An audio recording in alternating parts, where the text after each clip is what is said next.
Tired of restless nights? At Lisa, we know good sleep is essential for mental, physical, and emotional health. From memory foam mattresses to hybrids that keep you cool all night long, Lisa's mattresses offer exceptional comfort and support with free delivery and 100 nights to try out your mattress in the comfort of your home. For a limited time, save up to $700 off select mattresses plus 2 free pillows. Go to lisa.com/iHeart for an additional $50 off mattresses and select goods. Exclusions apply. See lisa.com for more details. You never want to find yourself out on the water fishing without the essentials. So it's best to always pack a Columbia PFG Solar Stream Elite hoodie to protect against the sun. I mean, it provides great protection and it's really breathable so you don't get hot. That's a win-win. Columbia PFG has a lot of great gear. So before you head out on the water, head over to Columbia.com/PFG to shop their performance fishing gear.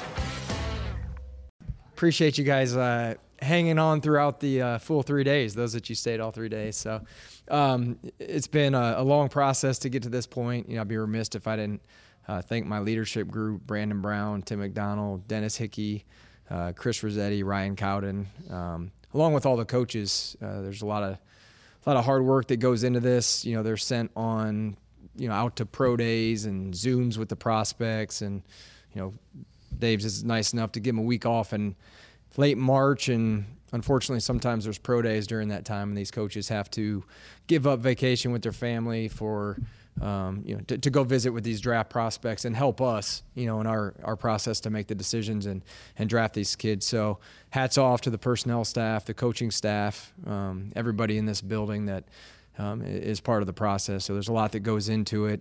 And, I like where we ended up this weekend, now that it's all said and done, and we still have free agency and they're up there working on that now. But, I feel like we're in a good spot after the draft. Any questions? No, obviously the roster isn't finalized, but just now that you are through the draft and the bulk of free agency, how do you feel about where this roster stands going into year 3 for you guys? Yeah, I think where we are right now, coming into the offseason, between what we did in free agency, the draft today, the trade for Brian Burns, again, we always have room to grow and always have room to improve. And I say it all the time in here, we don't play until September. So there's still time between now and September where we can acquire other players, the final cut down, whatever it may be. So I like the group that we have right now. I'm excited to get the rookies in here, assimilate them into our culture, get on the grass, practice, and then as we observe and evaluate the players as we're going through it, if we still have needs, there will probably be some vets that will be released over the next couple of weeks as well. So there's always going to be a time and a place where you can pounce on some more players. But we'll see where we are right now, and as we go through the competition period and during training camp, if there's other areas we need to fill, we'll try to do that. Joe, was tight end more of a priority because you don't know what's going to happen with Darren? Yeah, we had to take that into account for sure, but Theo was the top player on our board. Again, I'm trying to think if there were any of these guys that we took that weren't the top player on the board at the time. We went by the board. He's a guy that last night when we left, he was sticking out for us. And, you're always thinking when you come in the next morning, he's going to go soon or he may not be there. And we were excited to get Theo. You obviously did not take a quarterback in this draft. You did a lot of work before the draft has been reported. You tried to move up, or at least had conversations about moving up for a quarterback in this draft. Where do you consider yourself with the quarterback position now for this year and for the future? Yeah, for me, I said it in January after the season that expectation was Daniel would be our starter, and we brought Drew Lock in to be his backup, and Tommy's been the backup. So that's where we are, and I mean that's where we're going to move forward this season. Daniel's still on contract for 3 more years, so as it sits today, that's where we are. Joe, while you were doing all of that work and going to places like Washington, LSU, North Carolina, was the design during that time to try to make sure you were coming out of this draft with a young developmental quarterback? Or did you view it as due diligence that wasn't necessarily going to come to fruition?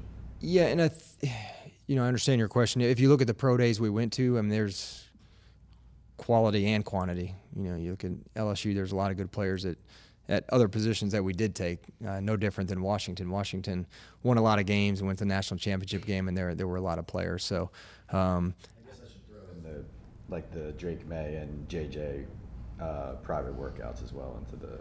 And what's the question in regards to the private workouts? No, just into all the work you did. I mean, I should have mentioned those. Yeah, and there's I can name 15 other players that we did private workouts at other positions. So again, we're going to continue to do our due diligence. You know, you get 6, 7 swings, and you want to make sure you know as much as you can about each prospect. And I think being around these kids on their campus, boots on the ground, dinner, setting up pro days, you know, whatever it may be, I think you could find a lot out about the prospects. So it's not just quarterbacks that we did private workouts with. We're always going to do our due diligence across the board. I think the due diligence on quarterbacks, just based on where you're picking, led to some maybe doubt about your faith in Daniel. Obviously, you signed a big deal last year, so I think people maybe would take that as you're looking to move off him. So do you like recommit to him or anything? You know what I'm saying? Yeah, I've said it before. It's not just right now. I mean, Dabes and I went through this in 2017, and we've got an intimate knowledge of that class, whether it was Lamar Jackson, Sam Darnold, Baker Mayfield, Mason Root. I mean, you can go through it, and we know those guys. We have a very good feel. Last year's draft, we spent time with C.J. Stroud. We spent time with Will Levis. Like, now we know what these kids are about. If they ever become free agents or they're on the trade market, I just think it's a different position when you're evaluating it. You can watch all the film you want, but there's reasons at that position guys succeed and they fail, and it's not just because of the tape. So that's always good. I mean, the 3 years we've been here, we've done a lot of work on the quarterbacks. Maybe it hasn't been as public, it hasn't been as well covered, but we'll always do that just because of the importance of the position and what goes into it. You can't just throw the tape on and say, okay, I'll sign that guy. There's a personal makeup, there's the way you carry yourself, leadership, processing information. It's not easy. This guy calls a play in some of these meetings and says, regurgitate it to me, and then you got to go call out the mic, and then you got to change the play. You got to shift this guy. Oh, by the way, you got to snap the ball, and you got to figure out where you're throwing it to. That's not easy. So I think spending time with this position is very, very important. Again, whether it's today or down the road or in the future. Dave, have you spoken directly to Daniel to maybe share with him some of what Joe just said, or to ask him if he has questions? You know, have you done anything out of the norm because of this situation with Daniel? No, I think, look, I talk to the entire team, but I meet with the quarterbacks daily. I spend a lot of time with them every day. Yeah, even now. So, you know, you're just transparent with the entire team about the whole draft process. You're trying to improve your team. You know, the last meeting we had, I showed a picture up here of all of our area scouts, Joe, his leadership group that he mentioned. And, you know, part of their role is to help improve our football team by creating competition. And then there's a human element, too. You know, if you're sitting in there and you're in a receiver room and we draft Malik Neighbors, there's a human element to that, too. So I think you have to be transparent. There's a draft every year. There's free agency every year. You know, we start out the meeting by, you know, any new players that are here that weren't here last year, stand up. Any guys that were drafted by Joe and our staff, stand up. You know, it's different every year. The teams are different. It's constructed different. But I think that open lines of communication, whether it's with DJ, whether it's with Tommy, whether it's with the receivers, the D linemen, linebackers, running backs, you know, I encourage all of our coaches to do that because I think that's important, to be transparent. And, you know, whether it's, again, free agency, draft, there's constant turnover. But so the communication lines are definitely very important. Joe, last night, actually the first night we were talking about Neighbors, the idea was presented to you, the idea that you were giving Daniel a weapon, and it seemed like it was almost like, oh, it's a weapon for the offense, whoever the quarterback is. Is there a sense where you're now trying to build what you want from your offense and what you want from your defense? It's not necessarily a specific player, but it's also kind of what you believe now you want to have as far as what you're going to do offensively? Yeah, and I think you want generators. Yeah, people that can do stuff with the ball in their hand, whether that's take a jet sweep and go 30 yards, or whether that's, you know, run a double move and catch it 50 yards down the field to help you score points. And, you know, just to go back to Malik, I feel that he is that. Now he's got a lot of work to do. You know, there's a big playbook to learn, and You got to try to slow it down for these young players when they get in. But anyone that can touch the ball, and they're, linemen can be generators too, in a different way, by keeping the pocket clean, by getting movement at the line of scrimmage. So I wouldn't say that it's necessarily you got to wait to see what you have, and then try to move the pieces around and see where Theo, right? Theo, I'm saying his name right. That sounded wrong when I said it.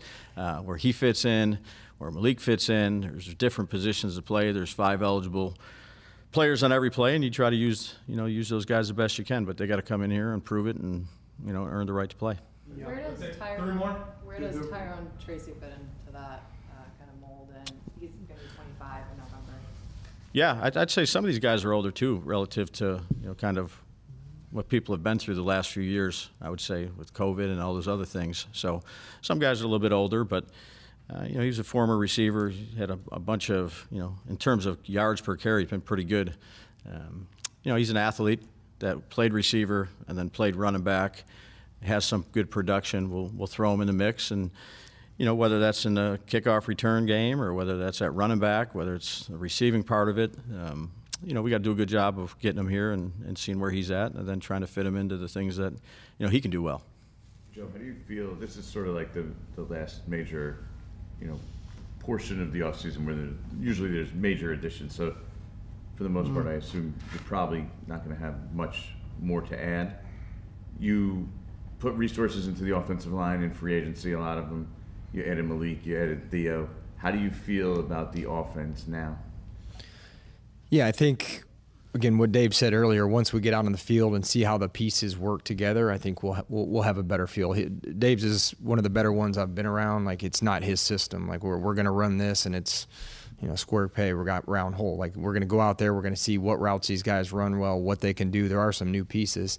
What do they do best, and then how can we accentuate that? How can we get them in positions where they can perform their best? So I like some of the pieces we have. I like some of the upgrades.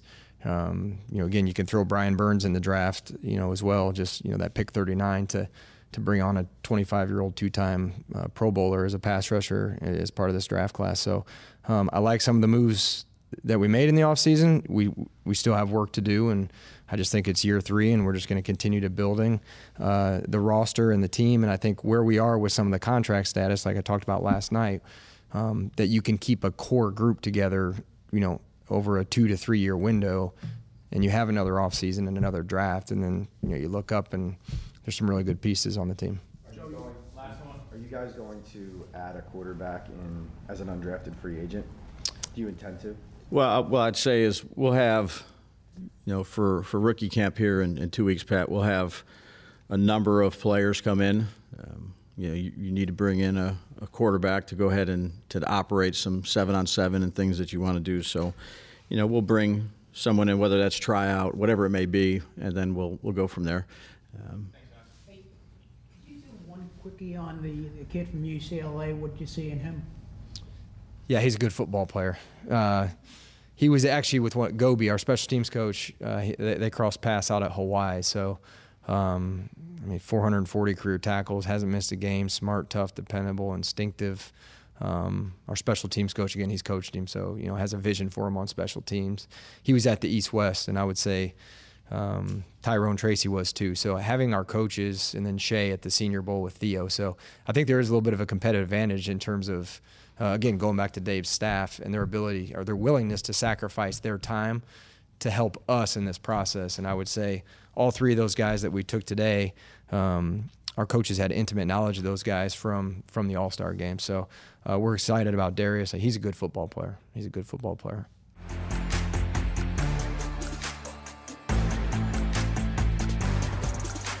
Good sleep should come naturally, and with the new Natural Hybrid mattress, it can. A collaboration between Lisa and West Elm, the Natural Hybrid is expertly crafted from natural latex, natural wool, and certified safe foams to elevate your sleep sanctuary and support a greener tomorrow. Plus, every purchase helps fuel Lisa's work with shelters and those in need. Don't put off a good night's sleep any longer. Get a Lisa mattress today for a sound sleep tonight. Visit lisa.com/iHeart. That's LEESA.com/iHeart.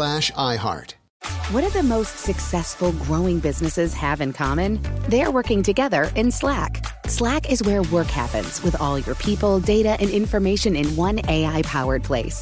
Grow your business in Slack. Visit slack.com to get started.